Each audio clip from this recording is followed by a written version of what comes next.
नमस्कार। योग परिचय के प्रथम अभ्यास सत्र में आप सबका हार्दिक स्वागत है। तो आइए इस सत्र का अभ्यास हम प्रार्थना से करते हैं। किसी भी ध्यानात्मक आसन में बैठ जाइए।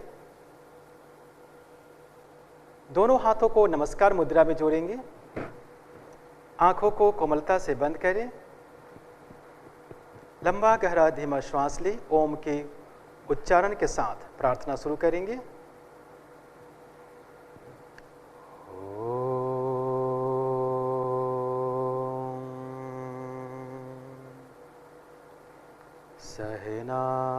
सहनावतु सहनौ भुनक्तु सह वीर्यं करवावहै तेजस्विनावधीतमस्तु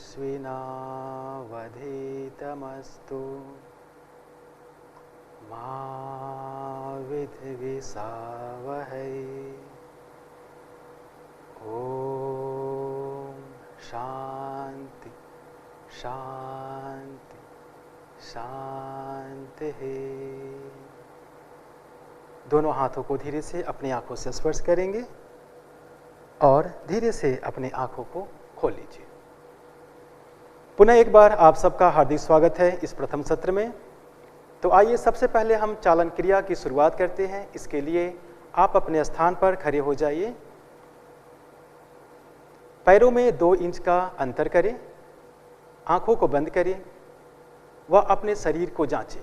एक बार देखें आप इस क्रिया के लिए पूर्णतः तैयार हैं। चालन क्रिया हमारे शरीर को लचीला बनाता है। धीरे से आंखें खोलेंगे। अब हम चालन क्रियाओं का अभ्यास करेंगे। चालन क्रियाओं के लिए दोनों हाथों को अपने कमर पर रखिए। पहला अभ्यास चालन क्रिया की गर्दन को आगे व पीछे झुकाने का अभ्यास। श्वास भरें। श्वास छोड़ते हुए गर्दन को आगे झुकाएं। श्वास भरते हुए गर्दन को पीछे ले जाएं। श्वास छोड़ते हुए गर्दन को आगे झुकाएं। श्वास भरते हुए गर्दन को पीछे ले जाएं। गर्दन के अग्रभाग में जो खिंचाव है उसे महसूस करें। पुनः श्वास भरते हुए मध्य में आ जाएं। ग्रीवा की अगली क्रिया गर्दन को बाईं व दाईं ओर झुकाने का अभ्यास। श्वास भरें। श्वास छोड़ते हुए गर्दन को दाईं ओर झुकाएं। श्वास भरते हुए मध्य में आए। श्वास छोड़ते हुए गर्दन को बाईं ओर झुकाएं। श्वास भरते हुए मध्य में आए। श्वास छोड़ते हुए गर्दन को दाईं ओर झुकाएं। श्वास भरते हुए मध्य में आए। श्वास छोड़ते हुए गर्दन को बाईं ओर झुकाएं। विपरीत दिशा में इसके खिंचाव को महसूस करें। अब श्वास भरते हुए मध्य में आ जाइए। अगला क्रिया गर्दन को बाईं व दाईं ओर मोड़ने का अभ्यास। श्वास भरें। श्वास छोड़ते हुए गर्दन को दाईं ओर ले जाएं। श्वास भरते हुए मध्य में आए। श्वास छोड़ते हुए बाईं ओर जाएं। श्वास भरते हुए मध्य में आए।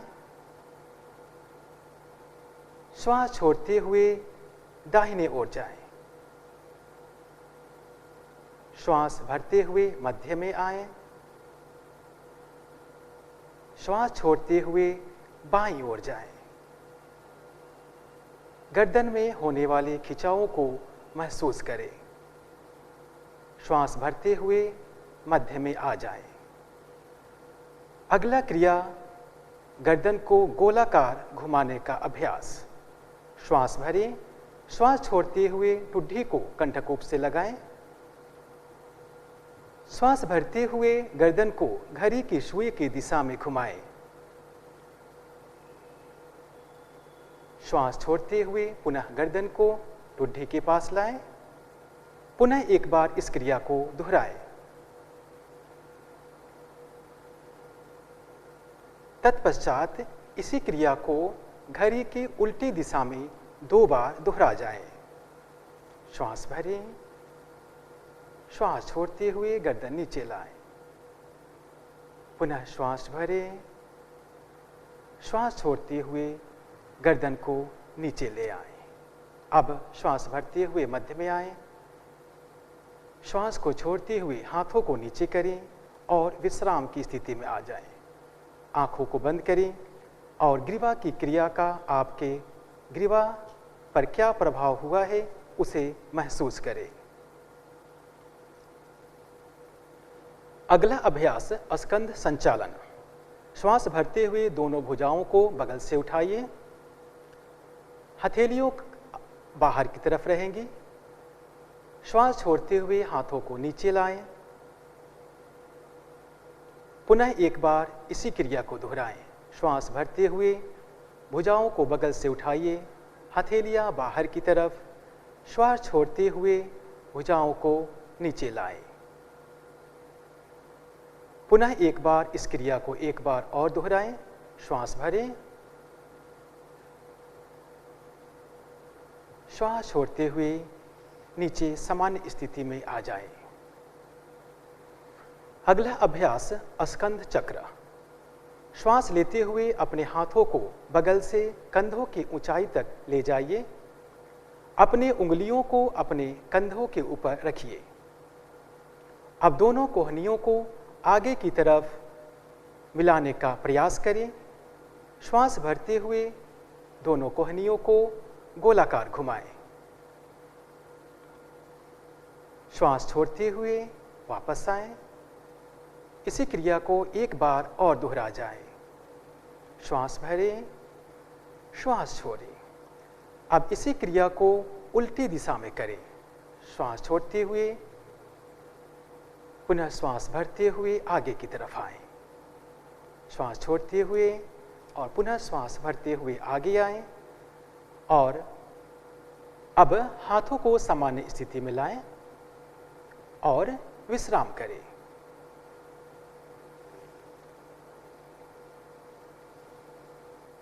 अगला अभ्यास कटी चालन क्रिया। इसके लिए आप पैरों में 2 से 3 फुट का अंतर करें। दोनों हाथों को सामने की तरफ लाएं। श्वास भरते हुए हाथों को ऊपर उठाएं।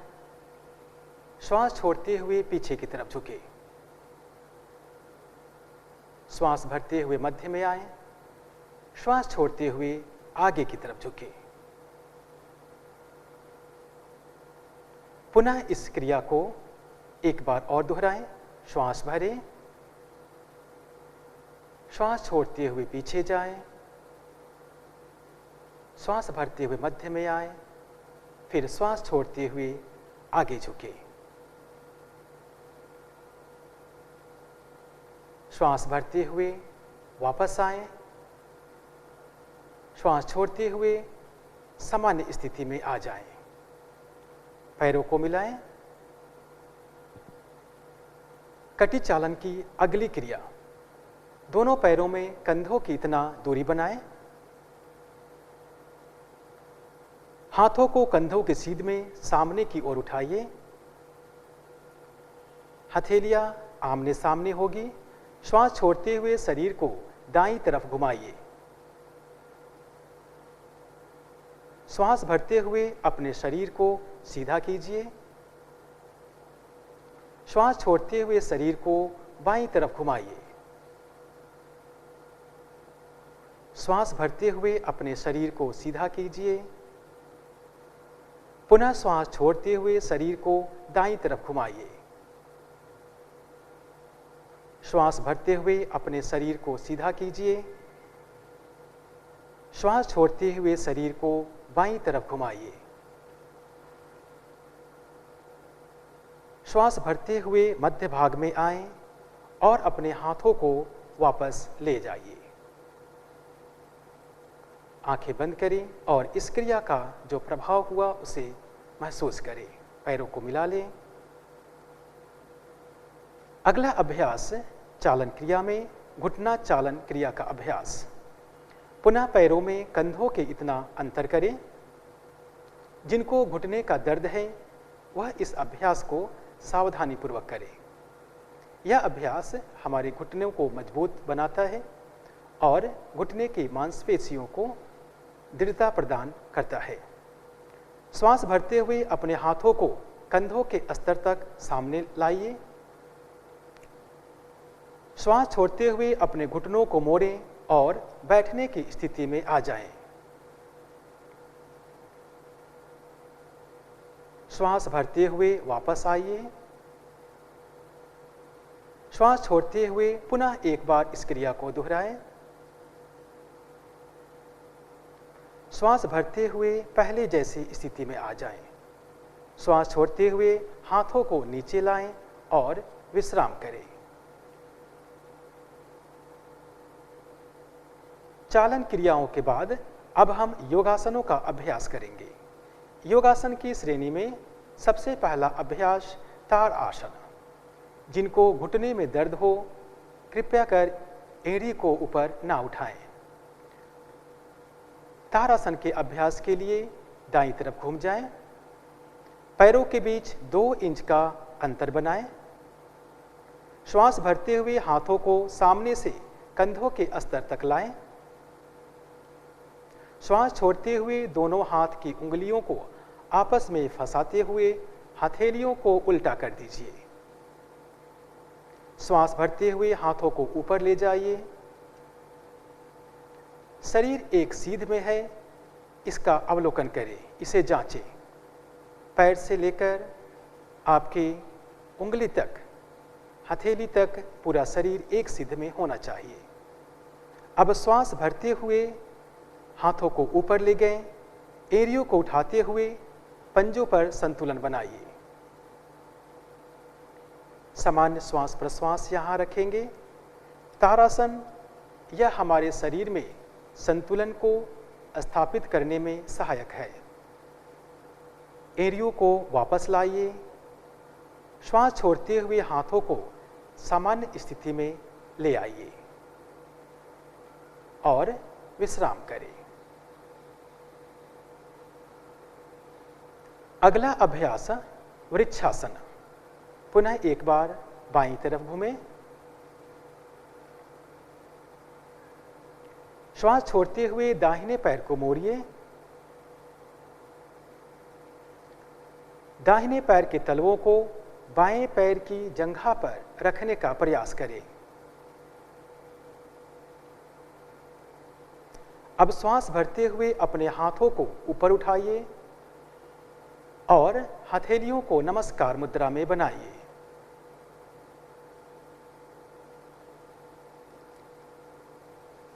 श्वास छोड़ते हुए हाथों और पैरों को नीचे ले आइए।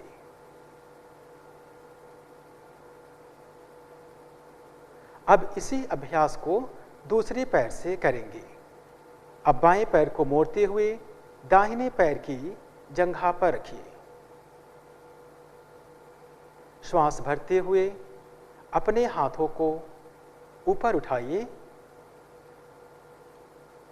और दोनों हथेलियों को नमस्कार मुद्रा में मिलाइए। कुछ देर सामान्य श्वास प्रश्वास में इस स्थिति में बने रहिए। यह आसन तंत्रिका मांसपेशियों में तालमेल करने में सहायक है। अब श्वास छोड़ते हुए हाथों और पैरों को नीचे ले आइए।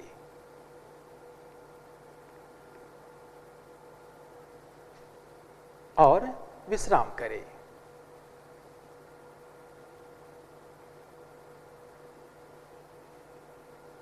अगला अभ्यास अर्ध चक्रासन। अर्ध चक्रासन के लिए तैयार हो। अपने हाथों को कमर के पीछे रखिए। अपनी दोनों कोहनियों को समान अंतर पर रखिए। श्वास भरते हुए सिर और कमर को पीछे की तरफ ले जाइए। श्वास छोड़ें वह सामान्य श्वास प्रश्वास में इस आसन में बने रहे। यह आसन श्वसन की क्षमता को बढ़ाने में सहायक है। श्वास भरते हुए सिर को वापस ले आइए। श्वास छोड़ते हुए अपने हाथों को पहले जैसी स्थिति में ले आइए और विश्राम कीजिए।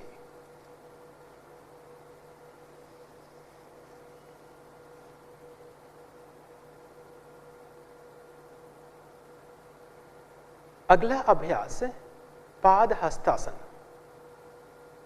जो आज हमारा मुख्य बिंदु है पाद हस्तासन का, उस आसन का अब हम अभ्यास करेंगे। पाद हस्तासन, पाद मीन्स पैर, हस्त मीन्स हाथ, अर्थात अपने हाथों को पैर के पास रखना, यह पाद हस्तासन है। जिन व्यक्ति को कमर से संबंधित कुछ समस्या हो वो इस आसन का अभ्यास ना करे। जिन व्यक्ति को किसी प्रकार की सर्जरी हुई है वो इस आसन का अभ्यास ना करे। अब हम पाद हस्तासन का अभ्यास करेंगे। पैरों में कुछ इंच की दूरी बनाएं। श्वास भरते हुए दोनों हाथों को ऊपर की तरफ उठाएं। श्वास छोड़ते हुए धीरे धीरे आगे की तरफ झुके और पहले हम सरल अवस्था का पाद हस्तासन, जो सरल पाद हस्तासन है, उसका अभ्यास करेंगे। पैर के घुटनों को मोड़ लीजिए। हाथों को जितना संभव हो आप अपने पैर के पास ले जाएं। किसी प्रकार की खिंचाव या दबाव ना दें। गर्दन को नीचे की तरफ झुकाएं। श्वास प्रश्वास की गति सामान्य रखें। यह आसन उन व्यक्तियों के लिए फायदेमंद है जिनका पेट का चर्बी बढ़ा हुआ है, कमर में लचीलापन लाता है, जांघ की मांसपेशियों को मजबूत करता है, मस्तिष्क में रक्त प्रवाह को प्रवाहित करने में सहायक है। श्वास भरते हुए धीरे से ऊपर की तरफ आएं और श्वास छोड़ते हुए दोनों हाथों को सामान्य स्थिति में लाएं। यह पाद हस्तासन का सरल अभ्यास है। अब हम पाद हस्तासन का जो मुख्य आसन है उसका अभ्यास करेंगे। पैरों में समान अंतर बने रहेंगे। श्वास भरते हुए पुनः दोनों हाथों को ऊपर की तरफ उठाएं। श्वास छोड़ते हुए कमर से झुकाव करें और धीरे धीरे आप अपने हथेलियों को पैर के पास रखें। माथा को नीचे की तरफ खींचें। यथासंभव जितना संभव हो उतना ही प्रयास करें। यदि संभव है तो माथा को अब आप अपने घुटने या घुटने के नीचे ले जाने का प्रयास करें।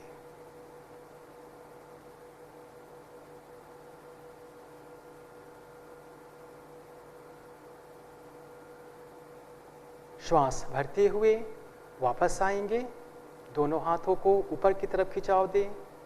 धीरे धीरे श्वास भरते हुए आए। श्वास छोड़ते हुए सामान्य स्थिति में आ जाइए और आंखों को बंद करें और विश्राम करें। इस आसन का आपके कमर, आपके मस्तिष्क, आपके उदर पर क्या प्रभाव हुआ, आपके वक्षस्थल पर क्या प्रभाव हुआ, उसे आप महसूस करें। पुनः हम इस आसन को दोहराएंगे। श्वास भरते हुए पुनः दोनों हाथों को ऊपर की तरफ उठाएं। श्वास छोड़ते हुए कमर से झुकाव करें और धीरे धीरे आप अपने हथेलियों को पैर के पास रखें। माथा को नीचे की तरफ खींचें। यथासंभव जितना संभव हो उतना ही प्रयास करें। यदि संभव है तो माथा को अब आप अपने घुटने या घुटने के नीचे ले जाने का प्रयास करें।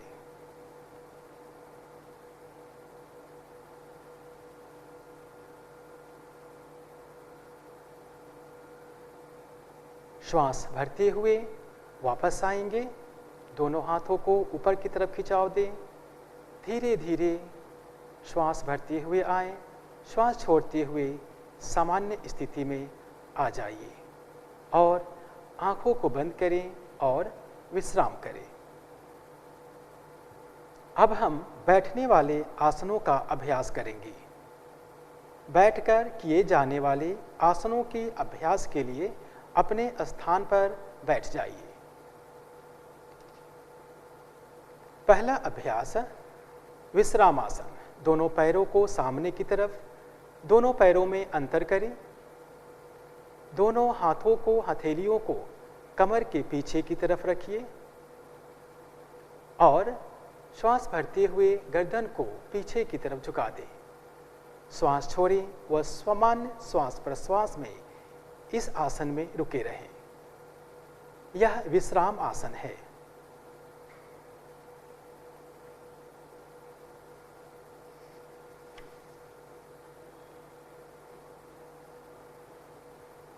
श्वास भरते हुए गर्दन को वापस लाएं, श्वास छोड़ें और पुनः एक बार दंड आसन में आ जाएं।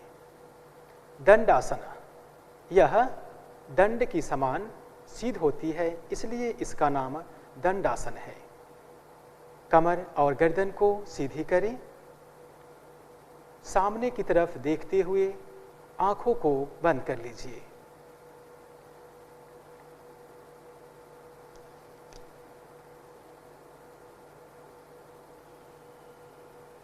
अगला अभ्यास अर्ध उष्ट्रासन।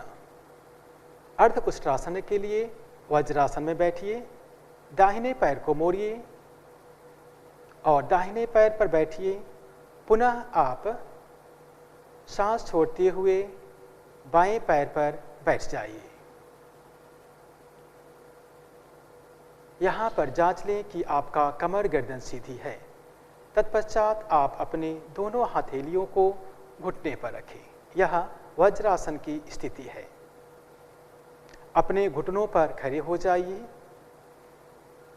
हाथों को कमर पर रखिए। श्वास लेते हुए सिर और कमर को पीछे की तरफ झुकाइए। सामान्य श्वास प्रश्वास में इस आसन में बने रहें। यह आसन कमर दर्द को ठीक करने में सहायक है। श्वास भरते हुए पुनः वज्रासन की स्थिति में आ जाइए और विश्राम कीजिए।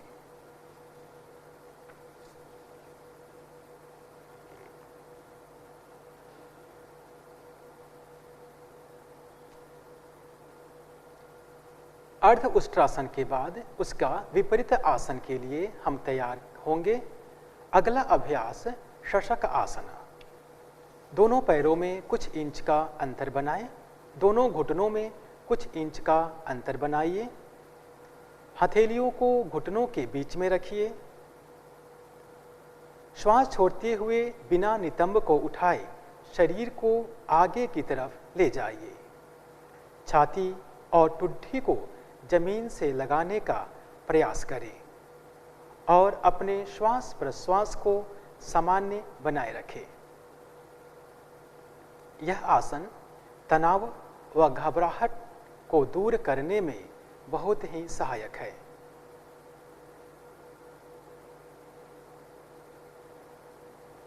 श्वास भरते हुए वज्रासन की स्थिति में आ जाएं।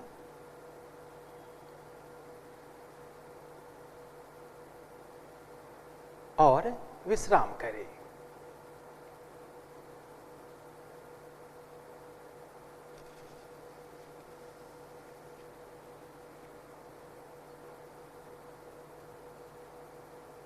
अब हम पेट के बल लेटकर किए जाने वाले आसनों का अभ्यास करेंगे। पेट के बल लेट जाइए। दोनों पैरों में कुछ इंच की दूरी बनाएं। पैर की उंगलियां बाहर की तरफ रहेगी। बाएं हाथ के ऊपर दाएं हाथ को रखिए, हथेली को रखिए और सिर को हथेलियों पर रखें और आराम करें। यह मकरासन है। यह आसन शरीर व मन को विश्राम प्रदान करता है। श्वास प्रश्वास सामान्य बनाए रखें।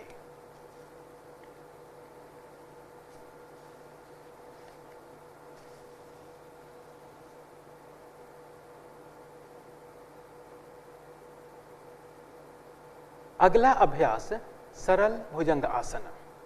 दोनों पैरों को आपस में मिलाएं, गर्दन को सीधा करें और दोनों हाथों को सामने की तरफ खिंचाव दें। सांस भरें और सांस छोड़ते हुए दोनों हथेलियों को मोड़ते हुए हथेलियों को सिर के पास व केहूनी को वक्षस्थल के पास लाएं। ठुड्डी को जमीन से लगाएं। पैर आपस में मिले हुए हो, घुटने आपस में मिले हो। सांस छोड़ते हुए अपने ठुड्डी, गर्दन व छाती को ऊपर की तरफ उठाएं। सामान्य श्वास प्रश्वास के साथ इस आसन में बने रहें। यह सरल भुजंग आसन है। यह आसन श्वसन की क्षमता को सुधारता है व पेट की चर्बी को कम करने में सहायक है।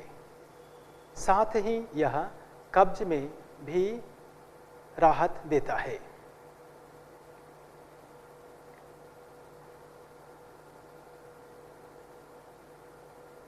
सांस छोड़ते हुए धीरे से वापस आएं और मकरासन में लेट जाएं।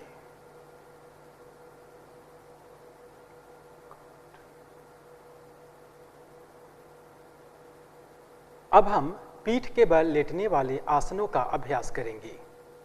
दाईं या बाईं करवट लेते हुए पीठ के बल लेट जाइए।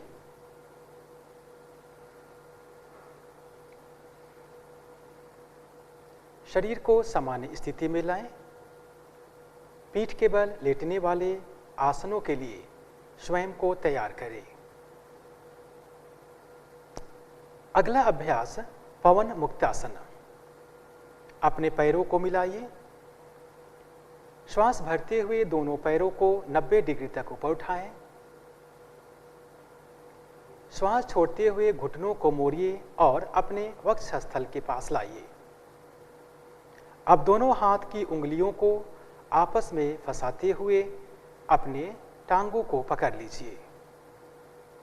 श्वास छोड़ते हुए अपने सिर को ऊपर उठाइए और ठुड्डी या नासिका को घुटनों के बीच में लगाने का प्रयास करें। यह आसन पवन मुक्तासन है। यह आसन पाचन क्रिया को मजबूत करने में सहायक है। श्वास छोड़ते हुए सिर को नीचे लाएं। पैर को धीरे से जिस प्रकार आप गए उसी प्रकार से पैर को वापस लाइए और शवासन में विश्राम करिए।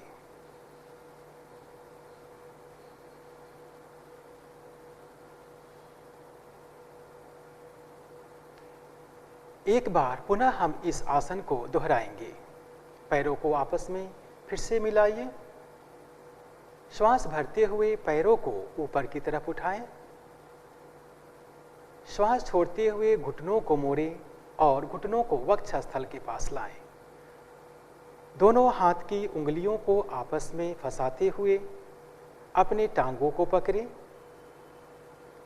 श्वास छोड़ते हुए सिर को ऊपर उठाइए और ठुड्डी या नासिका को घुटने के बीच लगाने का प्रयास करें।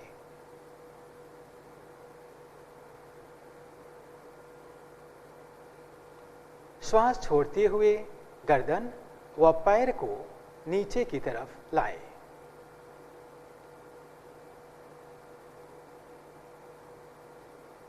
और शवासन में विश्राम करें।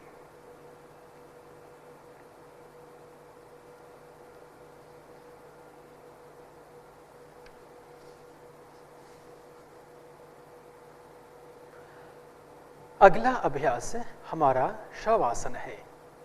शवासन यह एक बहुत ही महत्वपूर्ण आसन योग में माना गया है।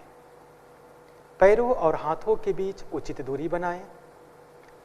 हथेलियों को आसमान की तरफ रखें। आंखों को कोमलता से बंद करें। गहरा लंबा श्वास लीजिए और धीरे धीरे श्वास छोड़िए। अभी तक हमने जितने भी आसनों का अभ्यास किया या चालन क्रियाओं का अभ्यास किया, उन सबको शवासन में अनुभव करें। उन आसनों से, उन चालन क्रियाओं से आपके शरीर, आपके मन पर क्या प्रभाव हुआ, उसे इस आसन में अच्छी तरह से विश्राम दें। अपने शरीर को विश्राम दीजिए। गहरा लंबा श्वास लीजिए और धीरे धीरे श्वास छोड़िए। निरंतर इसी अभ्यास को करते जाएं।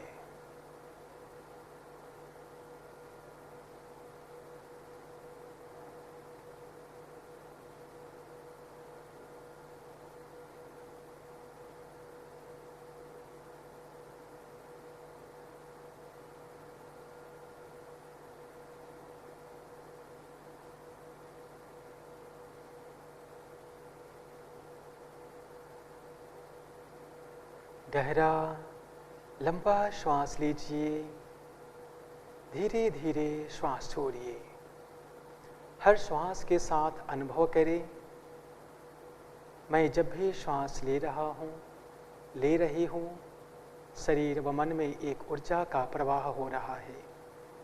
जब भी श्वास को बाहर निकाल रही हूँ, मेरा शरीर, मेरा मन पहले से शिथिल हो रहा है।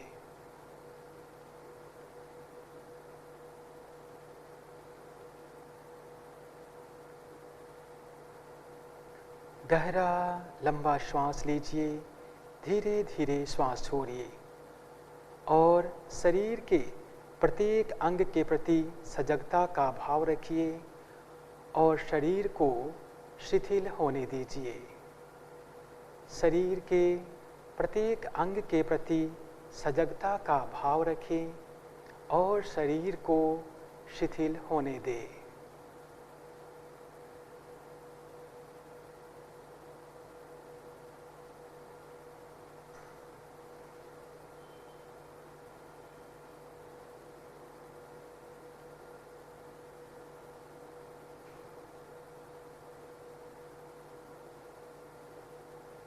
गहरा लंबा श्वास ले, धीरे धीरे श्वास छोड़े।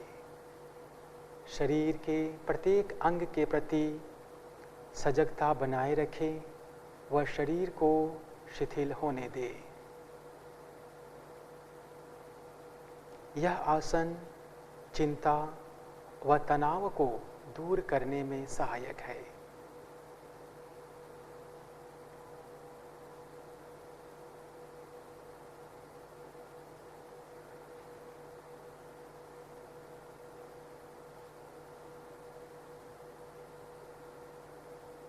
लंबा गहरा धीमा श्वास लें।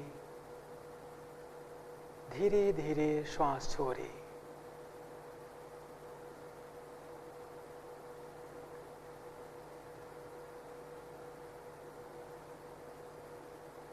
अब कुछ पल के लिए अपने ध्यान को श्वास की गति पर केंद्रित करें।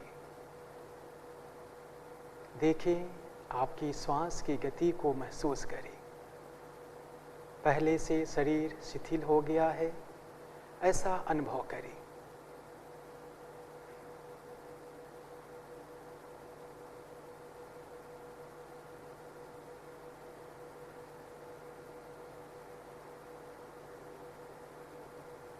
अब यहीं पर शवासन का समापन करेंगे। पैरों की उंगलियों और हाथों की उंगलियों में हलचल करें। बाईं या दाईं करवट लेते हुए उठ करके बैठ जाएं।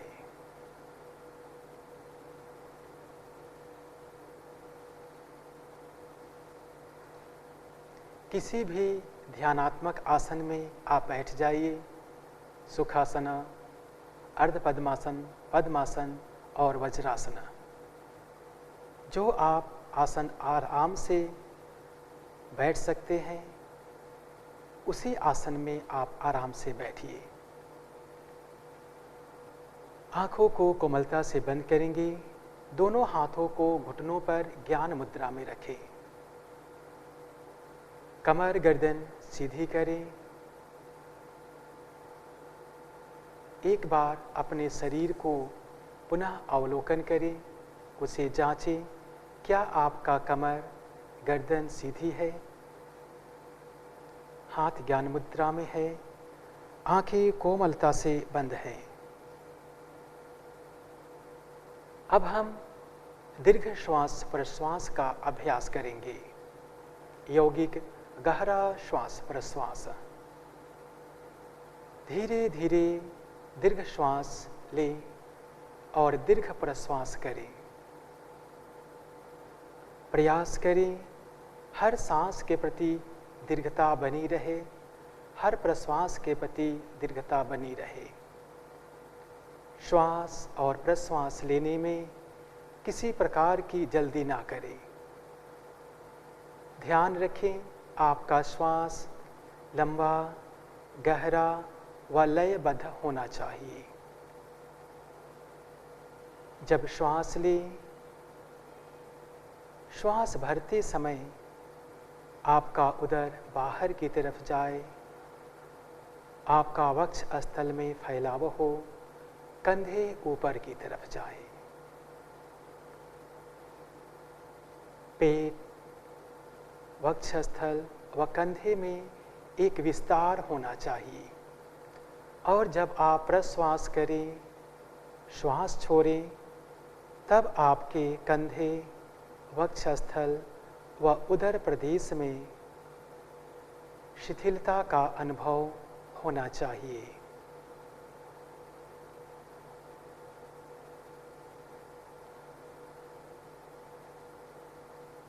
इसी गहरे श्वास प्रश्वास का अभ्यास करते जाएं।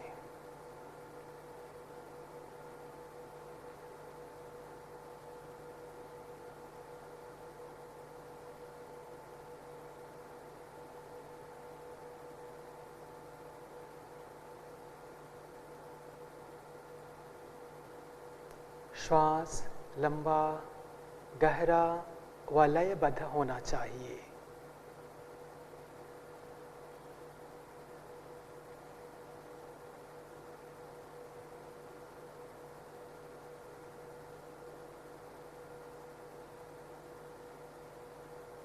हर एक श्वास प्रश्वास में अपने मन को शिथिल, अपने शरीर को शिथिल होता हुआ महसूस करें।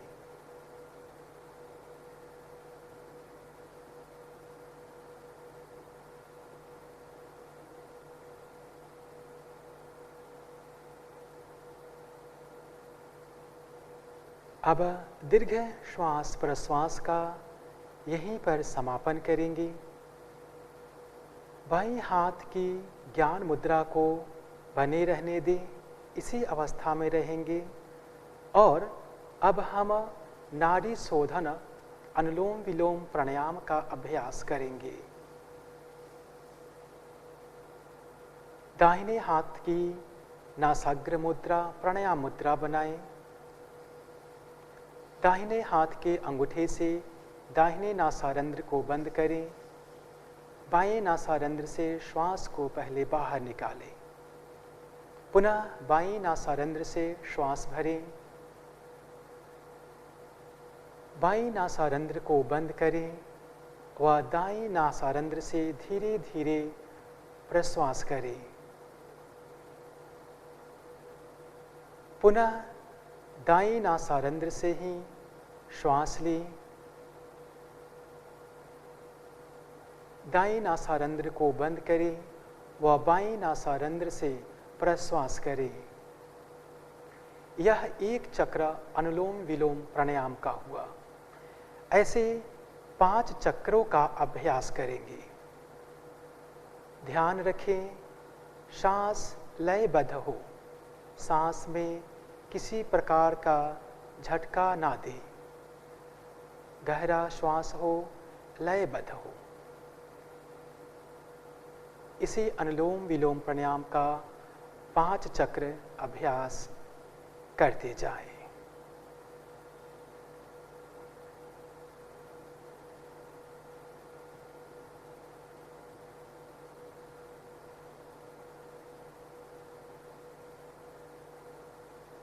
दाहिने नासारंध्र से सांस धीरे धीरे छोड़ते जाएं।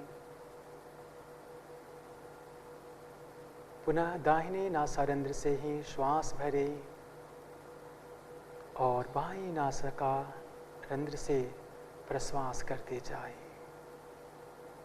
आप अपनी क्षमता के अनुसार श्वास व प्रश्वास की गति को कम या ज़्यादा कर सकते हैं।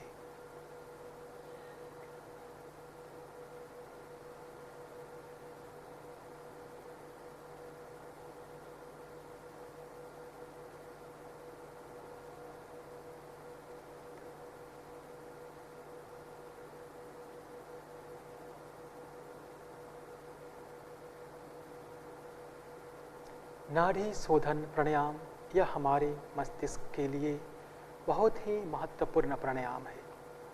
यह संपूर्ण शरीर में रक्त संचार को प्रवाहित करने में बहुत ही महत्वपूर्ण भूमिका निभाता है। इससे हमारा मन शांत और एकाग्र होता है। जब 5 चक्रों का अभ्यास पूर्ण हो जाए तो पुनः आप ज्ञान मुद्रा में वापस आ जाएंगे।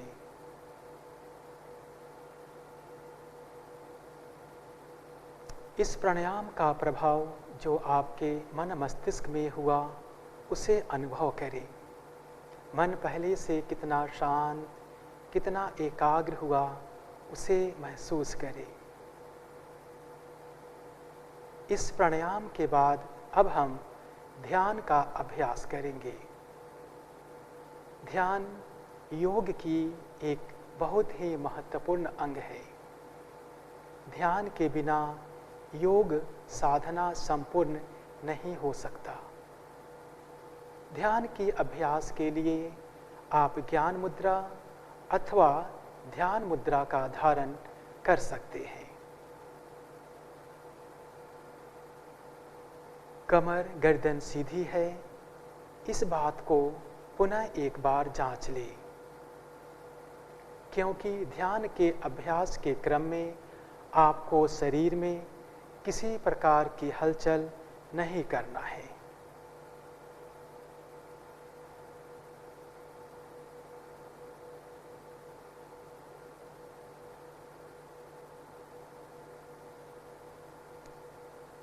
तीन बार लंबा गहरा धीमा श्वास प्रश्वास करें। लंबा सांस लें और धीमा सांस छोड़ें। हर श्वास में महसूस करें, मैं जब भी श्वास ले रही हूँ, मेरे शरीर में, मेरे मन में एक ऊर्जा का प्रवाह हो रहा है, एक सकारात्मक हमारे मन में आ रही। मैं जब भी श्वास को बाहर निकाल रही हूँ, मेरे मन में जो भी नकारात्मक विचार है, जो भी नकारात्मक तथ्य है, वो सब बाहर निकल रहे हैं।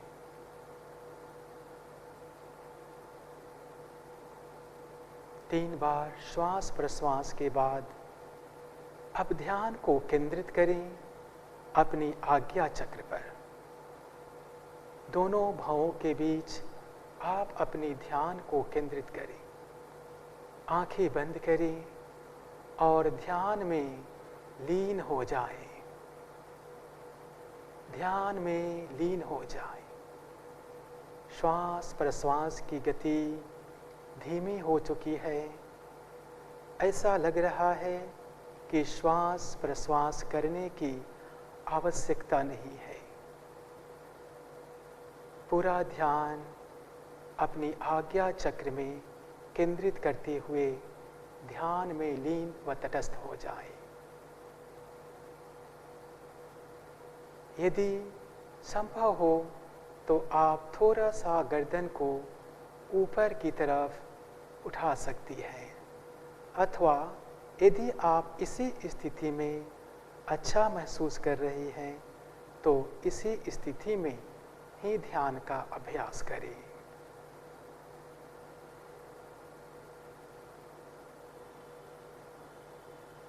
ध्यान हमारे शरीर और मन और श्वास इन तीनों में एक समन्वय लाता है।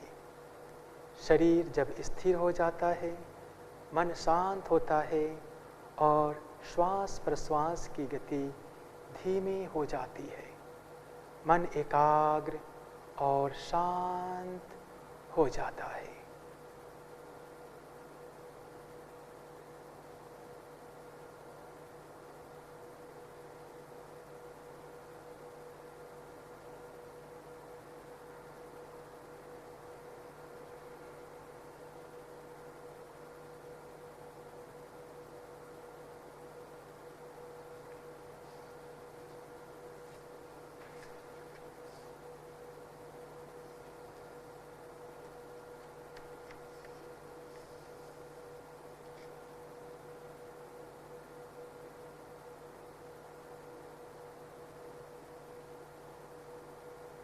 ध्यान के क्रम में मन में अनेक प्रकार के विचार हो सकते हैं, आ सकते हैं। प्रयास करें उन विचारों से निर्विचार हो जाए। ध्यान योग का सबसे जरूरी अंग है। यह मन को शांत रखता है और आत्म अनुभूति की ओर ले जाता है।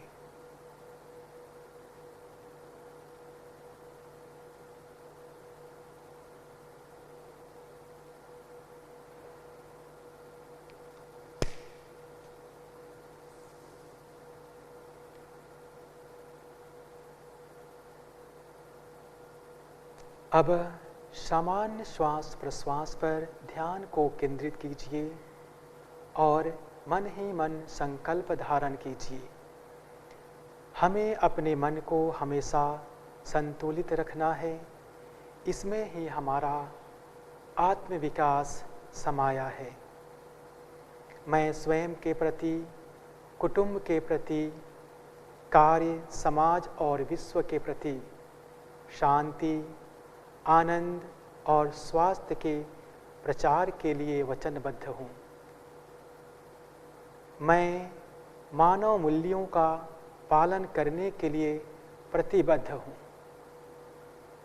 और देश के विकास के लिए समर्पित हूँ। एवं इन कठिन परिस्थितियों में भी हमें एकजुट होकर रहना है। अब शांति पाठ के लिए नमस्कार मुद्रा बनाइए।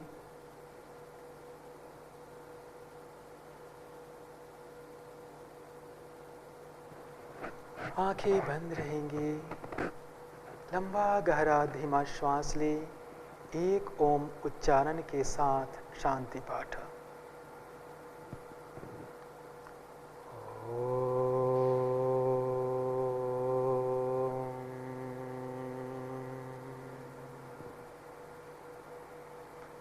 सर्वे भवन्तु सुखिनः, सर्वे सन्तु निरामया, सर्वे भद्राणि पश्यन्तु, मा कश्चित् दुःखभाग् भवेत्, मा कश्चित् दुःखभाग् भवेत्। ओम शांति शांति शांति। धीरे से अपने हथेलियों को आंखों के ऊपर रखें हथेलियों को धीरे से वापस लाते हुए धीरे से अपने आंखों को खोल लीजिए। धन्यवाद। आपका दिन शुभ हो। जय हिंद, जय भारत।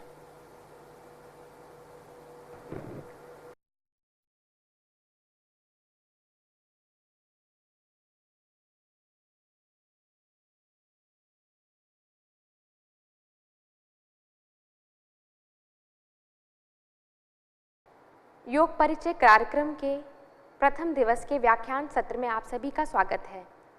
आइए इस व्याख्यान सत्र का आरंभ प्रार्थना के साथ करें। आंखों को कोमलता से बंद करें। दोनों हाथ नमस्कार की मुद्रा में।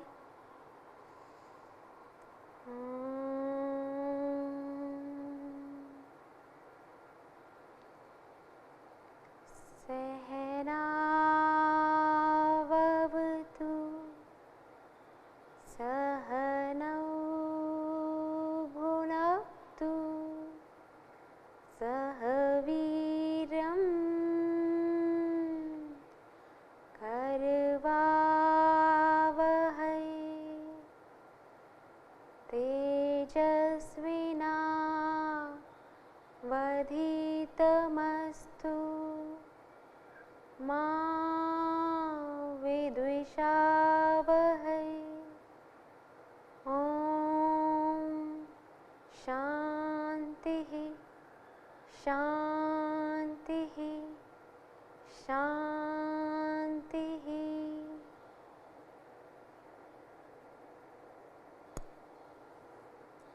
तो एक बार पुनः आप सभी का स्वागत है। आज के व्याख्यान सत्र में हमारे योग परिचय कार्यक्रम के प्रथम दिवस में यह 12 दिवसीय कार्यक्रम है। तो आज हम इसमें प्रथम व्याख्यान योग के आधार के विषय में चर्चा करेंगे। यह योग परिचय कार्यक्रम 12 दिवसीय कार्यक्रम है। इसके प्रथम दिवस में हम योग के आधार के बारे में चर्चा करेंगे। फिर द्वितीय दिवस में यौगिक सूक्ष्म व्यायाम परिचय एवं योग साधना में महत्व पर प्रकाश डालेंगे। तृतीय दिवस में हम योगासन के सिद्धांत एवं मुख्य बिंदु पर चर्चा करेंगे। चतुर्थ दिवस में हम संरेखण के सिद्धांत और योग साधना में महत्व पर बात करेंगे। पंचम दिवस में हम योगासन के स्वास्थ्य लाभ पर प्रकाश डालेंगे। छठे दिन योग साधना में शोधन क्रियाओं की क्या भूमिका है, क्या महत्व है, इस पर चर्चा करेंगे। सप्तम दिवस में श्वसन क्रिया की क्रियाविधि पर प्रकाश डालेंगे। अष्टम दिवस में हम प्राणायाम सिद्धांत और लाभ की बात करेंगे। नवम दिवस में ध्यान एक महान उपशामक है, औषध है, इस पर चर्चा करेंगे, क्यों और कैसे। दशम दिवस में हम स्वस्थ जीवन के लिए यौगिक आहार के सिद्धांत पर प्रकाश डालेंगे। 11वें दिन हम तनाव और कायाकल्प के लिए योग की भूमिका पर चर्चा करेंगे और अंतिम दिवस में हम स्वास्थ्य और कल्याण के लिए यौगिक जीवन शैली के महत्व सिद्धांत पर चर्चा करेंगे। इसके साथ ही हम अपने क्रियात्मक सत्र में हर रोज़ नए आसन जो हैं उनका परिचय देंगे। तो हमारा आज का विषय है योग के आधार।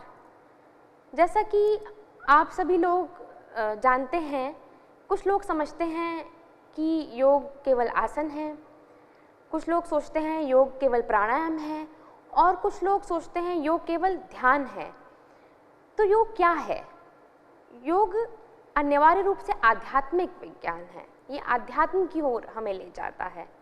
योग एक दर्शन भी है, एक फिलॉसफी भी है। ये बहुत ही सूक्ष्म विज्ञान है जो हमें अपने अंदर की ओर, इस बाह्य जगत से अंदर की ओर ले जाने की यात्रा कराता है, अंदर की ओर ले जाता है। और ये मुख्यतः इसके जो अभ्यास है वो मनोकायिक है, वो मन पर केंद्रित है, शरीर से मन की यात्रा है। योग स्वस्थ रहने की एक कला भी है। योग हमें स्वस्थ रहने का तरीका भी सिखाता है, कैसे शरीर को, कैसे मन को स्वस्थ रखा जाए और अपने आध्यात्मिक पथ पर आगे बढ़ा जाए। योग जीवन में सद्भाव भी लाता है, हार्मनी भी स्टैब्लिश करता है। जब तक सद्भाव नहीं होगा तब तक हम शरीर से, मन से स्वस्थ अनुभव नहीं कर पाएंगे और अपने अध्यात्म के पथ पर नहीं चल पाएंगे। तो योग केवल आसन नहीं है, योग केवल प्राणायाम नहीं है, योग केवल ध्यान नहीं है। योग अनिवार्य रूप से आध्यात्म विज्ञान है, आध्यात्म का विज्ञान है, योग एक दर्शन है और योग जो है वो जीवन जीने की कला भी सिखाता है। योग का मुख्य उद्देश्य क्या है? देखिए, हम सभी जीवन जीते हैं, क्या उद्देश्य है हमारा? ज़्यादातर लोगों का उद्देश्य जीवन में केवल खुशी की प्राप्ति, सुख और खुशी। लोग चाहते हैं कि मकान हो, अच्छी गाड़ी हो, सब कुछ लाइफ में सेटल्ड हो, सब जीवन में उनके जो है उनके पास सुख सुविधाएं हों, तो उसी में वो अपना सुख जो है तलाशते हैं। पर ऐसा क्या हो पाता है? क्या हर व्यक्ति जो इस पृथ्वी पे जिसने जन्म लिया है, क्या उसका पूरा जीवन सुखी है? क्यों ऐसा है कि हमारे जीवन में दुख है? कोई भी ऐसा व्यक्ति नहीं आप देख पाएंगे, चाहे कितना भी अमीर क्यों ना हो, कि उसके जीवन में कोई दुख ना हो। जीवन में कभी स्थिर नहीं रहता सुख, कभी जीवन में सुख आता है, कभी दुख आता है, क्योंकि जीवन में जो है दुख जो है वो भी जीवन की सच्चाई है और वो जन्म के साथ ही हमारे साथ आता है, इच्छाओं के साथ, वासनाओं के साथ जो है दुख भी हमारे अंदर आता है। तो ये जो सुख की प्रवृत्ति है हमारी कि हम सुख की ओर भागते हैं और दुख की निवृत्ति करना, दुख को अपने जीवन से हटाना, ये योग का उद्देश्य है कि जो दुख है उसको दूर किया जाए, कि किस प्रकार ये जो दुख है हमारे जीवन का, जो हमारे लाइफ की सफरिंग्स हैं, उन्हें उनसे कैसे निपटा जाए, उन्हें कैसे दूर किया जाए। तो 3 तरह के जो दुख हैं उन्होंने हमें घेर रखा है, जिन्हें तापत्रय भी बोलते हैं, आदि भौतिक, आदि दैविक, आध्यात्मिक। ये जो 3 तरह के दुख हैं, ये जो जिन्होंने हमारी लाइफ को घेरा हुआ है, आदि भौतिक हैं, भौतिक दुख हैं जो सांसारिक जीवन के कारण हैं, दैविक दुख हैं, आध्यात्मिक दुख हैं, कुछ जो हमारे ही मन के कारण हमें जो दुख होते हैं, या जो देवीय हैं जैसे कि भूकंप आ जाना, बाढ़ और तूफान, ये सब जो है जो हमारे हाथ में नहीं है। और जो आदि भौतिक है, जैसे कि किसी को डायबिटीज़ हो गया, किसी को ब्लड प्रेशर की बीमारी है, उसकी वजह से दुखी हैं। तो इस तरह के जो तापत्रय हैं, इनसे किस तरह से निपटा जाए, कैसे जो है इन दुखों को जीवन से दूर किया जाए, यही योग का उद्देश्य है। कैसे सुख की ओर प्रवृत्त हुआ जाए और दुख से निवृत्ति की जाए। अगर हम योग शब्द की बात करें तो योग का जो एक संस्कृत शब्द है, इसका जो मूल है युज से लिया गया है। इसका अर्थ है जुड़ना, एकजुट होना, यूनियन, मिलन, संतुलन। तो योग शब्द संस्कृत की युज धातु से बना है, जिसका अर्थ है जुड़ना। किससे जुड़ना? किससे जुड़ना है आपको? आत्मा का परमात्मा से मिलन, या फिर हम अगर अपने शरीर की ही बात करें तो शरीर का मन से जुड़ना, शरीर और मन का एक होना, या फिर आत्मा का परमात्मा से मिलन। योग स्वस्थ रहने की एक कला भी है और एक विज्ञान भी है, जैसा कि हमने पहले भी बात की है। अगर हम योग की परिभाषाओं की बात करें तो अनेकों परिभाषाएं हैं योग की, पर उनमें से जो महत्वपूर्ण कुछ परिभाषाएं हैं उस पर आज हम चर्चा करेंगे। जैसे कि भगवद गीता में वर्णन है, समत्वम योग उच्यते, सिद्ध असिद्ध्यो समो भूत्वा समत्वम योग उच्यते, यानी कि सिद्धि असिद्धि में, लाभ हानि, जय पराजय, सुख दुख, जीवन में जैसी भी परिस्थिति हो उसमें समता की भावना अगर आपके अंदर आ जाए कि चाहे लाभ हो रहा है चाहे कोई हानि हो रही है, आपका मन विचलित नहीं हो रहा, आपको पता है कि दोनों ही क्षणभंगुर हैं, दोनों ही बदल जाएंगे, ये स्थितियां जो हैं ये क्षणभंगुर हैं, ये बदल जाएंगी, तो आपके मन में उससे कोई विचलितता उत्पन्न ना हो। तो ये जो समता का भाव अगर आपके अंदर आ जाए कि अगर आपको कोई बहुत बड़ा विजय प्राप्त हो रही हो या आपको कोई बहुत बड़े फेलियर का सामना करना पड़ रहा हो, दोनों ही स्थितियों में आपके मन में समान भाव है, तो ये जो समता की भावना है यही योग है। और जो हमारे महर्षि पतंजलि ने जो योग की परिभाषा योग सूत्र में दी है, योगश्च चित्त वृत्ति निरोधः, कि योग जो है वो चित्त की वृत्तियों का निरोध है। तो पहले तो बात करेंगे चित्त की, कि चित्त क्या है। चित्त क्या? मन है, ये माइंड स्टफ है, मन बुद्धि चित्त अहंकार, इसकी बात कर रहे हैं कि जो हमारे चित्त में, हमारे मन में जो भी वृत्तियां आती हैं तरह तरह की, हमारा मन जो है कभी कहीं भटकता है, कहीं भटकता है, जैसे समुद्र में लहरें होती हैं वैसे हमारे मन में भी तरह तरह के विचार आते रहते हैं, और ये जो मन में उसी प्रकार बहुत सारी वृत्तियां हैं, तो उनका निरोध हो जाना पूर्णतः जो है वो ही चित्तवृत्ति निरोधी योग है। हम अपने जीवन में तरह तरह की उपलब्धियां पाते हैं, बट एक्चुअली में जो वास्तविक उपलब्धि है वो है मन को शांत करना, मन को स्थिर करना। तो महर्षि पतंजलि के अनुसार ये जो मन की, जो चित्त की वृत्तियां हैं, उनका निरोध ही योग है। जब आप अपनी मन की चंचलता को काबू कर लें तो इसका मतलब कि आप योग में स्थित, स्वयं अपने स्वरूप में स्थित हो जाते हैं। नहीं तो आप क्या करते हैं, आप इन्हीं चित्त की वृत्तियों के साथ अपने आप को आइडेंटिफाई करते हैं। ये चित्त की वृत्तियां क्या हैं? ये चित्त की वृत्तियां हैं 5 मुख्यतः: प्रमाण, विपर्य, विकल्प, निद्रा और स्मृति। प्रमाण क्या है? वो ज्ञान जो कि किसी प्रमाण पर, किसी एविडेंस पर बेस्ड हो। प्रत्यक्ष, आगम, अनुमाना, प्रमाणानि। विपर्य क्या है? विपर्य मिथ्या ज्ञानम अतद्रूप प्रतिष्ठम। मिथ्या ज्ञान है, आपके सामने है रस्सी, आपने समझ लिया सांप, ये क्या हुआ आपका मिथ्या ज्ञान। अतद्रूप प्रतिष्ठम, चीज अपनी सही रूप में प्रतिष्ठित नहीं है। और विकल्प क्या है? शब्द ज्ञानानुपाति वस्तु शून्यो विकल्पः, यानी केवल शब्द ज्ञान पर ही बेस्ड आपका जब ज्ञान होता है, वस्तु नहीं है कोई भी आपके सामने, केवल शब्द ज्ञान पर जो बेस्ड हो, जो इमेजिनेशन हो सकती है आपकी, वो है विकल्प। और निद्रा क्या है? अभाव प्रत्यय आलंबन वृत्ति निद्रा, जिसमें कि प्रत्यय का अभाव हो, ऐसी जो वृत्ति है वो निद्रा है। और अंतिम जो है स्मृति क्या है?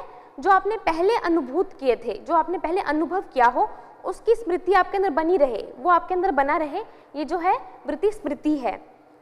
तो इन सब जब चित्तवृत्तियों का निरोध हो जाता है तो जो पुरुष है वो अपने स्वयं जो वास्तविक स्वरूप है उसमें अवस्थित हो जाता है, नहीं तो वो वृत्तियों में ही लगा रहता है। वो सोचता है कि जो कुर्सी उसे मिल गई वो उसके साथ हमेशा रहेगी, वो उसके साथ जुड़ जाता है इन्हीं वृत्तियों के साथ, या जो उसे घर मिल गया वो हमेशा उसके साथ रहेगा, या जो भी उसके संबंध भी हैं वो हमेशा साथ रहेंगे, पैसा ये सब जो है वो कभी उससे छिन नहीं सकता। तो वो जब आइडेंटिफाई करने लगता है इन जो वृत्तियों के साथ, तो जो है वो योग में स्थित नहीं हो पाता। तो इन्हीं वृत्तियों के हमें परे जाना है, तो ही हम अपने स्वयं वास्तविक स्वरूप में अवस्थित हो सकते हैं। ये योग की परिभाषा है महर्षि पतंजलि के अनुसार। अब योग की कई परंपराएं हैं, उसमें जब हम वेदांत परंपरा की बात करते हैं तो उसमें मुख्यतः जो है उसे हम भक्ति योग, ज्ञान योग, कर्म योग और ध्यान योग में विभाजित कर सकते हैं। तो भक्ति योग, जैसा कि आप सभी जानते हैं, सबसे सरल मार्ग बताया गया है ये योग का। भक्ति जो है ईश्वर के प्रति परम प्रेम है, ईश्वर के प्रति प्रेम, प्रेम संसारिक तुच्छ वस्तुओं के प्रति नहीं, परम परमात्मा के प्रति जो प्रेम की भावना है वह भक्ति है। और भक्ति के कई प्रकार भी बताए गए हैं, नवधा भक्ति के बारे में वर्णन है। श्रवणम, कीर्तनम, वैष्णव स्मरणम, पाद सेवनम, अर्चनम, कीर्तनम, दास्यम, साख्यम, आत्मनिवेदनम, यानी कि भगवान का नाम सुनना, श्रवण करना, कीर्तन करना, भगवान के गुणों के बारे में कीर्तन करना, और वंदना करना प्रभु की, अपने जो रिचुअल्स होते हैं तरह तरह के तरीकों से, प्रभु के चरण कमलों की अपने आप को धूल समझना, दास्य भाव रखना या साख्य भाव रखना प्रभु के साथ, अपना सब कुछ ही प्रभु पर न्यौछावर कर देना, ये सब जो है ये भक्ति योग के अंतर्गत आते हैं। भक्ति के भी प्रकार हैं कि आप निर्गुण भक्ति कर रहे हैं, सगुण भक्ति कर रहे हैं, कि किस रूप में आप ईश्वर की भक्ति कर रहे हैं। और अगर हम बात करें ज्ञान योग की, तो ज्ञान योग बेसिकली ज्ञान के मार्ग द्वारा जो है आप मोक्ष की ओर जाते हैं। जब आपको सही गलत का विवेक आपके अंदर आ जाता है कि क्या सही है क्या गलत है, मैं क्या हूँ, ईश्वर क्या है, मेरा जीवन का लक्ष्य क्या है, जब आपको इसका ज्ञान हो जाता है, जब विवेक आ जाता है, जब आपके अंदर वैराग्य उत्पन्न हो जाता है, इसमें बेसिकली विवेक की बात करते हैं हम, डिस्क्रिमिनेशन की बात करते हैं, वैराग्य की बात करते हैं, और षट संपत्, शम, दम, उपरति, तितिक्षा, समाधान की बात करते हैं। और एक मुमुक्ष की एक आपके अंदर इच्छा होनी चाहिए कि मुझे मोक्ष की प्राप्ति करनी है। ये जो होता है ज्ञान योगी जो ज्ञान के पथ पे चलते हैं उनकी विशेषताएं भी होती हैं, तो इसके द्वारा भी आप मोक्ष की प्राप्ति कर सकते हैं। ज्ञान के द्वारा भी आप मोक्ष प्राप्त कर सकते हैं, केवल ज्ञान। इसमें आपको जो है सिर्फ अगर आपको ज्ञान भी है कि सही गलत क्या है और आप में वैराग्य आ जाता है, आपके अंदर कंट्रोल आ जाता है, अपनी इंद्रियों को आप कंट्रोल कर पाते हैं, आप में संतोष आ जाता है, आपके अंदर कोई इच्छा नहीं रह जाती है और आपके अंदर केवल एक ही इच्छा होती है मोक्ष की प्राप्ति की, बल्कि उसके भी जब आप बियॉन्ड चले जाते हैं तो आप ज्ञान योग द्वारा भी जो है वो मोक्ष की प्राप्ति कर सकते हैं। अब हम बात करते हैं कर्म योग की। तो भगवद गीता जो है मुख्यतः जो है ये योग का कर्म योग के ऊपर आधारित है, योग का सबसे बड़ा ग्रंथ हम कह सकते हैं। तो कर्मयोग में जैसे कि भगवद गीता में श्री कृष्ण ने कहा है अर्जुन को कि कर्म कल केवल फल की इच्छा ना कर, कर्मण्ये वाधिकारस्ते माँ फलेषु कदाचन, केवल कर्म करने में ही तेरा अधिकार हो, फल की इच्छा में ना हो। आजकल क्या होता है, हम सोचते हैं मैं ये काम कर लूँ मुझे ये लाभ हो जाए, वो काम कर लूँ मुझे लाभ हो जाए। हमें कर्म ऐसे करने चाहिए जिसमें हमारे अंदर कोई कामना ना हो, कोई उसके पीछे फल की इच्छा ना हो। हम ऐसे कर्म करें जैसे हम ईश्वर के लिए कर रहे हैं और उसी को समर्पित कर रहे हैं, हमारे अंदर कोई उसको लेके स्वार्थ भाव ना हो। अगर हम ऐसा कर्म करें, अपनी जो भी हमारे शास्त्रोक्त जो भगवान ने हमें जिम्मेवारियां दी हैं, हम उन्हें इस प्रकार निभाएं कि जो मुझे ईश्वर ने कर्म करने के लिए जन्म दिया है धरती में, तो मैं अपना कर्म करूं। अब जो देना है नहीं देना है वो ईश्वर के हाथ में है, मेरे अंदर कोई इच्छा नहीं है, तो जो है इंसान तब भी मोक्ष की प्राप्ति कर सकता है। तो जो कर्मठ लोग होते हैं, जो कर्म करने में विश्वास करते हैं, उनके लिए जो है कर्मयोग जो है बहुत अच्छा मार्ग है। और अगर हम बात करें ध्यान योग, ध्यान के द्वारा भी जो है वो मोक्ष की प्राप्ति की जा सकती है, अपने आप से जुड़कर या ध्यान द्वारा परमात्मा से एकाकार करके भी जो है वो मोक्ष प्राप्त किया जा सकता है। केवल ध्यान करके, भक्ति द्वारा ईश्वर के प्रति परम प्रेम, अपना सब कुछ न्यौछावर कर देना, जिसमें कि महर्षि पतंजलि ने भी बात की है ईश्वर प्रणिधान की, कि केवल ईश्वर प्रणिधान द्वारा भी जो है मोक्ष की प्राप्ति हो सकती है। ज्ञान के द्वारा ज्ञान मार्ग भी है, और कर्म के द्वारा केवल कर्म करना और फल की इच्छा ना करना, और ध्यान, केवल ध्यान के जो है मार्ग पे चलकर भी आप मोक्ष की प्राप्ति कर सकते हैं वेदांत परंपरा के अंतर्गत। अगर हम बात करें योग की परंपरा में सांख्य योग परंपरा की, तो जो सांख्य योग है बेसिकली दर्शन है, ये महर्षि कपिल द्वारा जो है दिया गया है। सांख्य योग में बात करते हैं तो इसमें आती है बात सबसे पहले कि ये पुरुष और प्रकृति पर आधारित है। सांख्य योग के अनुसार जो पुरुष और प्रकृति का मिलन है, उसी के कारण जीव की उत्पत्ति हुई है। पुरुष जो है वो चेतनता है, चेतन है, और प्रकृति जो है जड़ है। प्रकृति त्रिगुणमयी है, सत्व रजस तमस, और उसके द्वारा जो है महत बुद्धि की उत्पत्ति हुई है।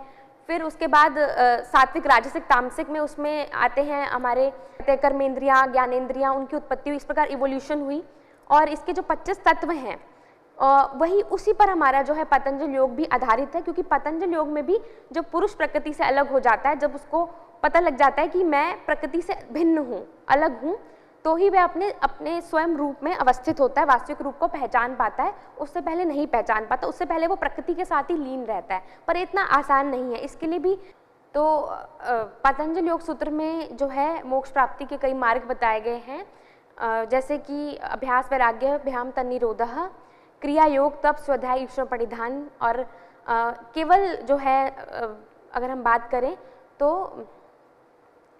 ईश्वर प्रणिधान के द्वारा भी जो है वो मोक्ष की प्राप्ति की जा सकती है। और इसके अलावा जो सबसे फेमस है वो है अष्टांग योग, जो कि कॉमन मैन के लिए है, जिसमें कि यम नियम आसन प्राणायाम प्रत्याहार धारणा ध्यान समाधि की बात, जिस पर अभी हम चर्चा करेंगे। फिर अगर हम बात करें योग की परंपरा में, तो तांत्रिक संप्रदाय की हम बात करते हैं, कुंडलिनी योग की बात करते हैं, जिसमें कि कुंडलिनी शक्ति पर बेस्ड है, जो कि हमारे चक्रास को, जो हमारे चक्र हैं उनको उसमें एनर्जी सेंटर्स को उनको एक्टिवेट करते हैं, उनको जागृत किया जाता है।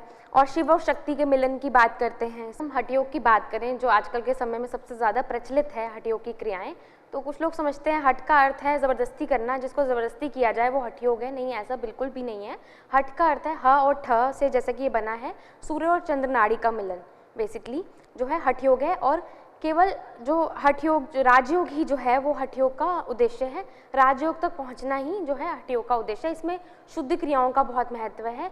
जैसे कि अगर हम बात करें पतंजलि योग सूत्र की, तो उसमें नियम की बात आती है, वैसे ही हठ योग में जो है वो शुद्धि जो है शोधन क्रियाओं पर बहुत ज़्यादा महत्व दिया जाता है। शोधनम दृढ़ता च स्थैर्य धैर्य च लाघवम प्रत्यक्षम च निलप्तम च घटस्य सप्त साधनम, ये सप्त साधन जो है ग्रंथ संहिता में वर्णित है।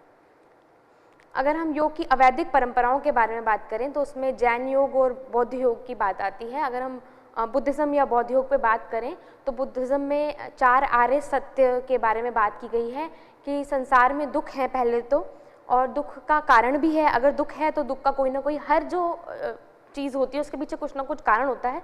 ऐसे दुख के पीछे भी कारण भी है उसका, और इस दुख का निवारण भी किया जा सकता है। और फिर उस दुख के निवारण के उपाय बताए गए हैं, जिन्हें कि आर्य अष्टांगिक मार्ग बोलते हैं, जिसमें कि सम्यक ज्ञान, सम्यक दृष्टि, सम्यक विचार, सम्यक आजीविका, सम्यक व्यायाम, सम्यक चरित्र, ये सभी आते हैं इसके अंतर्गत।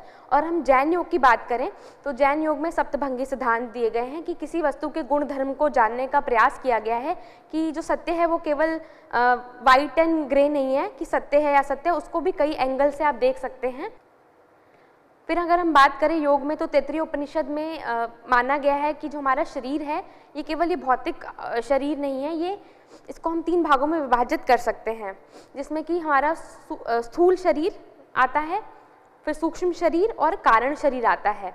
तो जो हमारा स्थूल शरीर है अगर हम बात करें तो एज पर तैत्तिरीय उपनिषद के अनुसार हमारे शरीर को या हमारे अस्तित्व को हम 5 कोशों में विभाजित कर सकते हैं। एक तो जो हमारा बाहरी जो है शरीर वो है अन्नमय कोश हमारा, जो कि अन्न से बना हुआ है, जो हमारा स्थूल शरीर है। फिर अगर हम अंदर बात करें तो सूक्ष्म शरीर की बात करते हैं, जिसमें हमारा प्राणमय कोश, जो हमारी प्राणमय लेयर है, शीत है, और इसमें हमारी जो है बेसिकली प्राणों का जिसमें प्रवाह होता है।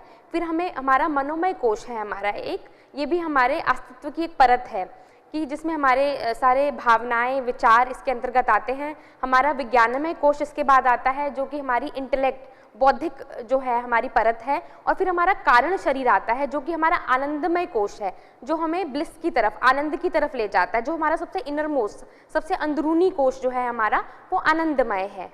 अगर हम पतंजलि अष्टांग योग की बात करें तो उसमें सबसे पहले यम की बात आती है, जिसमें कि अहिंसा, सत्य, अस्तेय, ब्रह्मचर्य, अपरिग्रह की बात आती है कि हमें सबसे पहले अहिंसा को अपने जीवन में जो है लाना है, लड़ना नहीं है, झगड़ना नहीं है, सत्य, झूठ नहीं बोलना है, सत्य का पालन करना है, अस्तेय, चोरी नहीं करना है, ब्रह्मचर्य का पालन करना है, अपरिग्रह, चीज़ों को इकट्ठा करने की हमारे अंदर भावना नहीं होनी चाहिए। फिर नियम आते हैं कि हमें कैसे पर्सनली जो है व्यक्तिगत तौर पर हमें कैसे रहना है, कि हमें शौच का पालन करना है, जो जिसमें कि हमारा बाहरी और अंदरूनी दोनों ही शौच की हम बात करते हैं इसमें। और तप करना है हमें जीवन में, ऐसा नहीं है कि जब तक आप तप नहीं करेंगे आप कुछ पा नहीं सकते जीवन में। बेसिकली शौच, तप, संतोष, और हमें संतोष रखना है, संतोष में ही परम सुख है। अगर आप संतुष्ट नहीं है तो आप कहीं भी पहुंच जाए, आप लाइफ में सुखी नहीं हो सकते। तो अगर आप परम सुखी जो है उस स्थिति तक पहुंचना चाहते हैं तो संतोष होना बहुत ज़रूरी है। स्वाध्याय, खुद को जानने का प्रयास होना चाहिए, और हमें जो हमारे धार्मिक ग्रंथ हैं उनका अध्ययन करना चाहिए अपने आप को जानने के लिए, स्वाध्याय जिसे हम बोलते हैं। और ईश्वर प्रणिधान, अंतिम में अगर हम नियम की बात करें जो क्रिया योग के अंतर्गत भी आता है, तो ईश्वर प्रणिधान, अपना सब कुछ ईश्वर पर समर्पित कर देना जो है वो भी नियम के अंतर्गत आता है। तो इसको अगर आप पालन करें तभी आपको आसन करने चाहिए। उसके बाद आप आसन की ओर बढ़ सकते हैं। स्थिर सुखम आसनम, जिसमें आप स्थिर हैं, जिसमें आप सुखी हैं, वही आसन है जो आपके सभी प्रकार के द्वंद्वों को शारीरिक मानसिक दूर करता है। और आसन को किस प्रकार करना चाहिए उसके बारे में भी वर्णन है कि प्रतन शिथिले अनंत समापत्ति, की प्रतन की शिथिलता हो और ध्यान का हो अनंत की तरफ हो, आप पूरी तरह एब्जॉर्ब हो जाए अनंत में। इस प्रकार अगर आप आसन करें, आजकल देखा है कि बहुत अच्छे से जोर लगा लगा के आसन किए जाते हैं, ये तरीका नहीं बताया महर्षि पतंजलि ने बोला है, जिसमें आप स्थिर हो जाएं, जिसमें आप सुखी अनुभव करें, वही आसन है बेसिकली। और इससे पहले ज़रूरी है आप यम नियम कर रहे हैं, आप आसन, आपकी बॉडी फ्लेक्सिबल है, लचीला शरीर है, इसका मतलब योगी नहीं हो गए हैं आप। जब तक आप यम नियम को जीवन में नहीं अपनाएंगे तो जितना मर्जी आपका शरीर जो है लचीला हो, आप जो है वो जो योग का अंतिम जो लक्ष्य है उस तक नहीं पहुंच पाएंगे। उसके बाद आता है प्राणायाम। अब आपने शरीर को स्थिर कर लिया तो अब आप प्राणायाम की ओर बढ़ सकते हैं। अब आपको मन को कंट्रोल करना है, मन को काबू करना है, तो उसके लिए प्राणायाम का अभ्यास किया जाता है। तो तस्मिन् सति श्वास प्रश्वास और गतिर्विच्छेदा प्राणायाम, जो श्वास प्रश्वास की गति में विच्छेद है, ये महर्षि पतंजलि बात कर रहे हैं, इसे प्राणायाम कहते हैं, जिसे श्वासाभ्याम भी हम कह सकते हैं।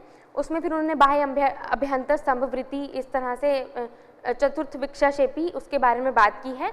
और इसके द्वारा आपका जो मन है वो आप धारणा के लिए आगे जो हायर प्रैक्टिसेस है उसके लिए प्रिपेयर करते हैं। प्रत्याहार का इसके बाद जो है अभ्यास, प्रत्याहार मतलब इंद्रियों को अंदर की तरफ समेट लेना। हमारी इंद्रियां बाहर की तरफ जो है वो घूमती रहती है हमेशा। हमारी जीवा को होता है हम कुछ हमें टेस्टी खाना मिल जाए, आंखें अच्छा अच्छा देखना चाहती है, कान सुनना चाहते हैं, तो अपनी इंद्रियों को अंदर की तरफ समेटना बहुत ज़रूरी है। नहीं तो क्या होगा, इंद्रियां तो बाहर की तरफ भागेंगी संसारिक सुख की तरफ, तो आप अंदर की यात्रा कैसे करेंगे। तो प्रत्याहार और फिर आप धारणा, जब आप प्रत्याहार, जब इंद्रियां अंदर की तरफ सिमट जाएंगी तभी आप जो है किसी देशबंध चित्तस्य धारणा, किसी जगह पर अपने चित्त को ठहरा पाएंगे और ध्यान की ओर बढ़ पाएंगे। फिर जब जहाँ पर आपने अब धारणा का जहाँ आप अभ्यास कर रहे हैं वहाँ पर तत्र प्रत्यय एक तानता ध्यानम, प्रत्यय की एक तानता हो जाए, एक रूपता हो जाए, तो ही आप ध्यान की तरफ बढ़ेंगे और वो आपको अल्टीमेट समाधि की ओर ले जाएगा, जो आपका जो योग का जो अंतिम लक्ष्य है, पर ज़्यादातर लोग जो है वो सिर्फ शारीरिक लाभ के लिए ही जो है आसन और प्राणायाम करते हैं, शारीरिक मानसिक लाभ के लिए ज़रूर आपको वो लाभ मिलते हैं, पर जो योग का अंतिम लक्ष्य है वो मोक्ष है। अगर आप इस तरीके से यम नियम आसन प्राणायाम प्रत्याहार धारणा ध्यान करेंगे तो आप ज़रूर समाधि तक भी पहुँच सकते हैं। अगर हम सांख्य योग परंपरा की बात करें, जिस पर हमारा जो है पतंजलि योग सूत्र आधारित है, तो उसमें जैसा कि पहले भी हमने बात की है, चर्चा की है कि पुरुष चैतन्य है, प्रकृति जो है वो जड़ है, सत्व रजस और तमस गुणमयी है, और प्रकृति 24 तत्व हैं, जिसमें कि पहले प्रकृति से इवॉल्व हुआ महत बुद्धि, फिर उससे रचना हुई अहंकार की, जिसमें कि अहंकार 3 प्रकार का हो सकता है, सात्विक, राजसिक और तामसिक। फिर उससे मन, इंद्रिय और तन्मात्राएं बनी। इंद्रियों में ज्ञानेंद्रियां, आपकी कर्मेंद्रियां, जैसे कि आपका श्रोण, आपके चक्षु, रसना, घ्राण, नाक हो गया, और त्वक आपकी जो स्किन है, चक्षु आपकी आंखें हैं, रसना आपकी जिह्वा है, उसका अंग जो है कर्मेंद्रियां हैं, वाक और पाद, पैर, उपस्थ, पायु, फिर उनसे तन्मात्राएं शब्द, स्पर्श, रूप, रस, गंध, और उसके बाद पंचमहाभूत जो हैं, जैसे पृथ्वी, जल, अग्नि, वायु, आकाश, तो उससे जो है वो जीव की उत्पत्ति हुई। जब जो है पुरुष प्रकृति के साथ जुड़ा, और जब वो उससे अलग हो जाए, अपने आप को उससे अलग जो है वो उसका अस्तित्व, उसे उसका बोध हो जाए, तो जो है वो मोक्ष की प्राप्ति कर सकता है। अगर हम बात करते हैं नाड़ियों की, तो हमारे जो प्राण ऊर्जा के प्रवाह के मुख्यतः, वैसे तो हमारे शरीर में 72,000 नाड़ियों की बात कही गई है हमारे पुराणिक ग्रंथों में, पर जो मुख्यतः हैं वो ईड़ा, पिंगला और सुषुम्ना नाड़ी है। ईड़ा जो है वो हमारे बाईं नासिका से संबंधित है, पिंगला हमारी दाईं नासिका से संबंधित है। तो प्राणों का प्रवाह आप कभी चेक कीजिए, जैसे इस समय आप चेक करें कि आपका कौन सा नॉस्ट्रिल एक्टिव है, कौन सी नासिका आपकी जो है वो सजग है, ये जागृत है, जिसमें श्वास इस समय चल रहा हो। तो किसी समय हमारा दाईं नासिका जो होती है वो सजग होती है, किसी समय बाईं नासिका सजग होती है। तो इसमें ही हमारा ऊर्जा और प्राणों का प्रवाह होता रहता है। तो अगर हम इसे सुषुम्ना की तरफ ले जाएं, ईड़ा पिंगला से जो है प्राण का प्रवाह, ऊर्जा का प्रवाह सुषुम्ना की तरफ हो जाए, तो जो है वो विभिन्न चक्रों को जागृत करता हुआ आप सहस्रार तक पहुंच सकते हैं और मोक्ष की प्राप्ति भी कर सकते हैं।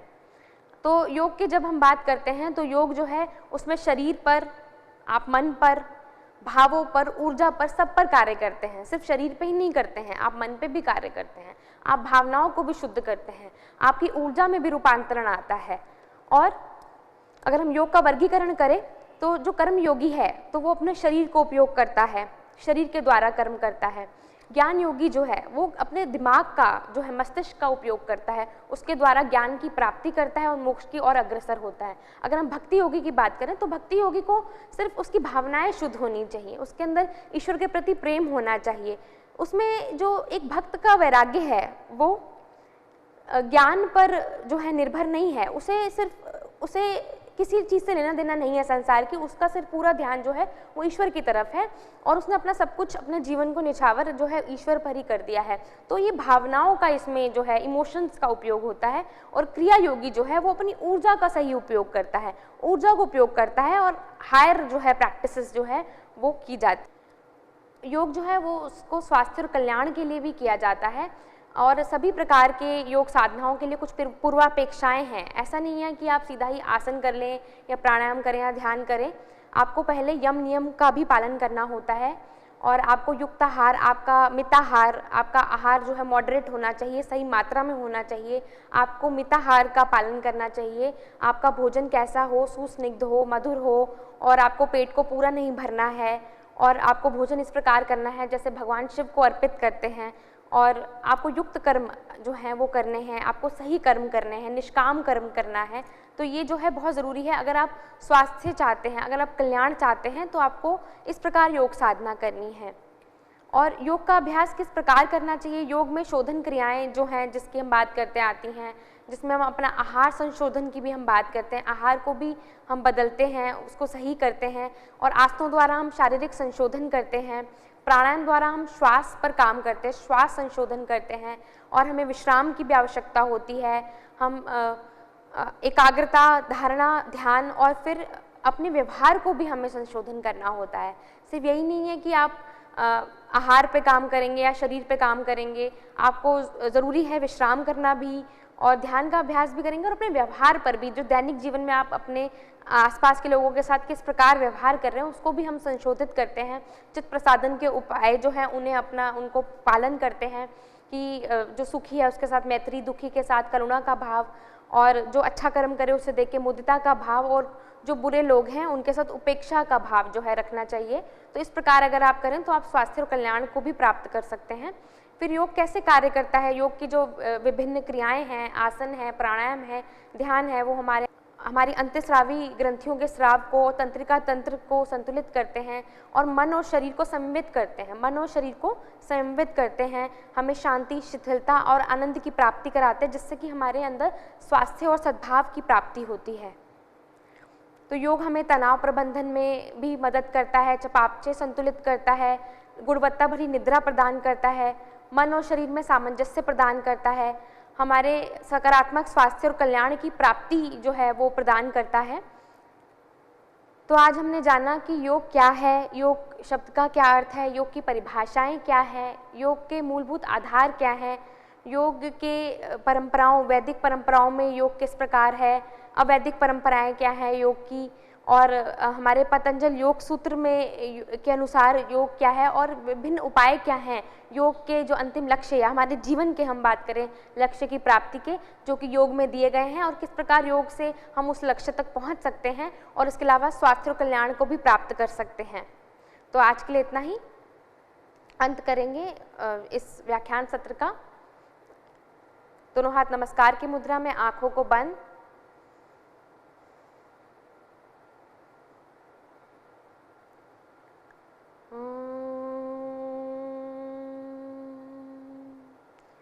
शांति।